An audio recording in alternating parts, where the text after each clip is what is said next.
നമ്മുടെ ജീവിതത്തിൽ പലപ്പോഴും നമ്മൾ നമ്മളോടൊപ്പം ഇരിക്കാറില്ല. നമ്മുടെ ചിന്തകളെ, നമ്മുടെ വികാരങ്ങളെ, നമ്മുടെ ഭാവങ്ങളെ ഒന്നും നമ്മൾ ശ്രദ്ധിക്കാറില്ല. നമ്മുടെ ഉള്ളിലുള്ള കോപത്തെ നമ്മൾ ശ്രദ്ധിക്കാറില്ല. നമ്മുടെ ഉള്ളിലുള്ള വെറുപ്പിനെ നമ്മൾ ശ്രദ്ധിക്കാറില്ല. അതുകൊണ്ട് തന്നെ അതിൽ നമ്മൾ പെട്ടുപോകുന്നുണ്ട്, നമ്മൾ വേദന അനുഭവിക്കുന്നുണ്ട്. നമ്മുടെ യഥാർത്ഥ സ്വഭാവം ശാന്തതയാണ്, മൗനമാണ്.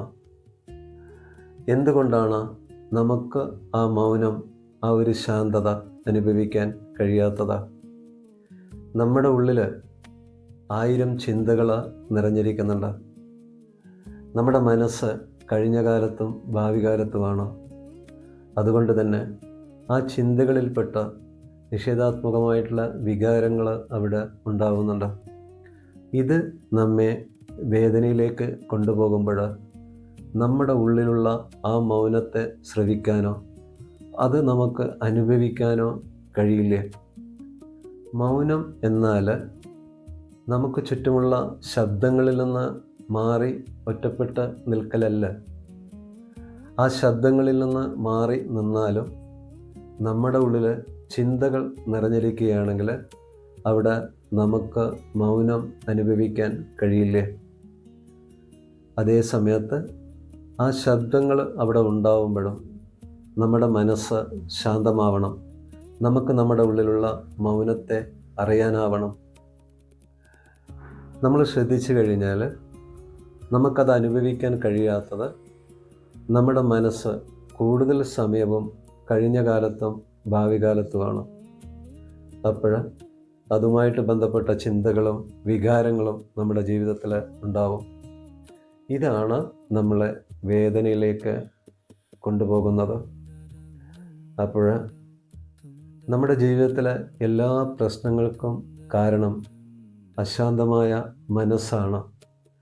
അശാന്തമായ മനസ്സ് നമുക്കുണ്ടാകുമ്പോൾ ശരിയായ തീരുമാനങ്ങൾ നമുക്ക് എടുക്കാൻ കഴിയാറില്ല.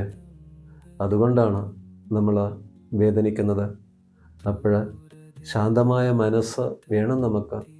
ആ മനസ്സിൽ നിന്ന് നമുക്ക് ശരിയായ തീരുമാനങ്ങൾ എടുക്കാൻ സാധിക്കും.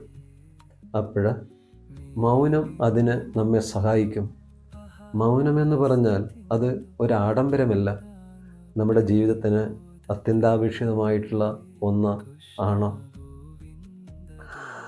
അപ്പോൾ കുറച്ച് സമയം നമ്മളോടൊപ്പം ഇരിക്കുക. സ്വസ്ഥമായി ശാന്തമായി ഒരിടത്തിരുന്ന് നമ്മുടെ ശ്വാസം വരുന്നതും പോകുന്നതും നമ്മൾ അറിയുക.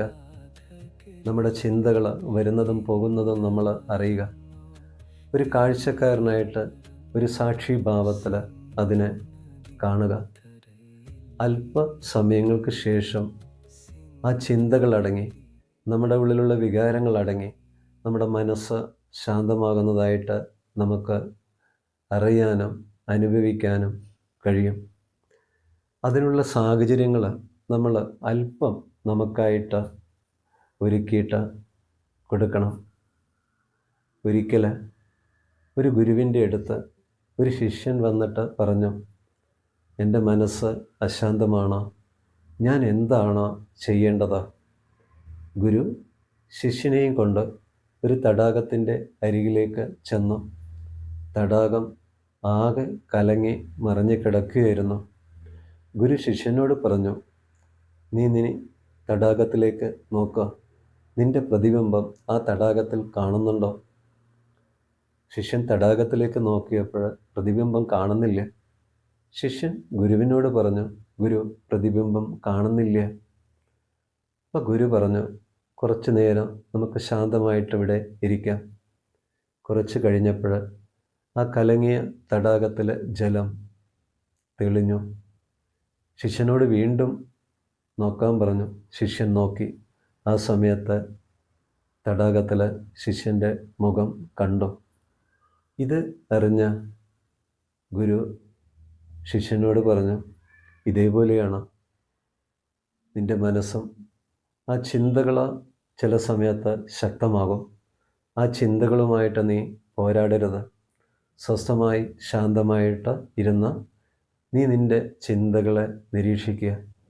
ആഴത്തിലുള്ള ആ നിരീക്ഷണം ഉണ്ടാകുമ്പോൾ തന്നെ കുറച്ച് കഴിയുമ്പോൾ ചിന്തകൾ അടങ്ങി നിൻ്റെ മനസ്സ് ശാന്തമാകുന്നതായിട്ട് നിനക്ക് അനുഭവിക്കാൻ കഴിയും. അതേപോലെ നമ്മളും ചെയ്യണം. മനസ്സ് അസ്വസ്ഥമാകുമ്പോൾ, അവിടെ ചിന്തകൾ ശക്തമാകുമ്പോൾ, വികാരങ്ങൾ ശക്തമാകുമ്പോൾ അതിനെ ആഴത്തിൽ നിരീക്ഷിക്കാനുള്ള സാഹചര്യങ്ങൾ നമ്മൾ നമുക്കായിട്ട് ഒരുക്കി കൊടുക്കണം. അങ്ങനെ കുറച്ച് സമയം നമ്മളിരുന്ന് അത് പ്രാക്ടീസ് ചെയ്യുകയാണെങ്കിൽ നമ്മുടെ മനസ്സ് ശാന്തമാകുന്നതായിട്ട് നമുക്ക് അറിയാനും അനുഭവിക്കാനും കഴിയും. അതിന് കഴിയട്ടെ എന്നുള്ള പ്രാർത്ഥനയോടെ